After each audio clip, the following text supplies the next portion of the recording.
morning, Knights and Centurions. This is Ms. Vargas coming to you live. Here we are. Happy Wednesday. Why are we watching this on a Wednesday? Well, if you're watching this, you are sitting in a junior advisory. Thank you, teachers, for tuning in. We are doing all of this CAASPP prep to get you ready for the CAASPP test. It's happening April 2024 of this year.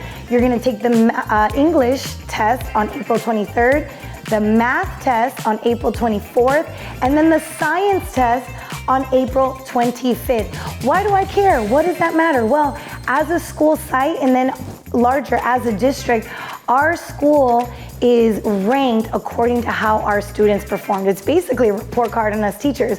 Are we doing our jobs in teaching you and helping you learn? So this is really about scoring the teachers, the school, the district, and letting people know what you got. And I know you got it. Tú puedes. Claro que sí. Échale ganas. You can do it. So do your very best on these days, and we're going to do everything possible to get you ready, like what we're doing today.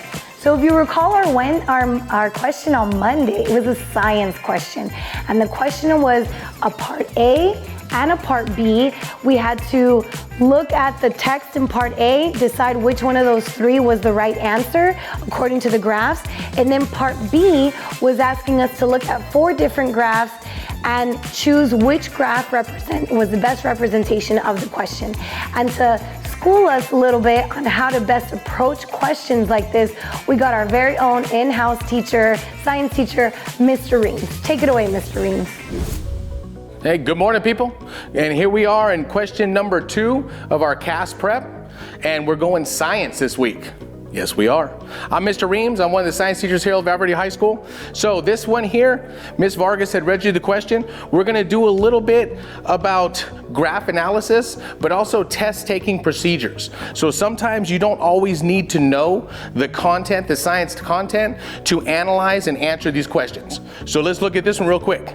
So we're looking at this, and it's talking about the coverage, the y-axis, forest coverage in percentage, the x-axis, human population with square kilometers. So we can look at it, and as we look at the graph, as population increases, forest decreases. So out of these 3 options, what do you think it would be? There it is. So if you look at it quickly, it won't double in size because it's decreasing. The second option here is talking about kilometers. This is percentage.